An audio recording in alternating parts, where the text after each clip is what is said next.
Главная ошибка бизнеса в 2025 году не в том, что они не используют AI, а в том, что они думают, что AI – это будущее. На самом деле, AI уже сейчас влияет на бизнес каждый день. Клиенты привыкают к быстрым ответам. Это не тренд, это уже норма общения. Если вы отвечаете медленнее конкурентов и клиент уходит, это не человеческий фактор. Это изменение поведения рынка.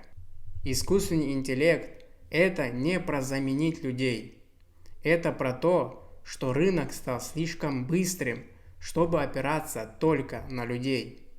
В 2025 году скорость стала новой валютой, и вы начните передавать все свои рутинные задачи бизнеса искусственному интеллекту.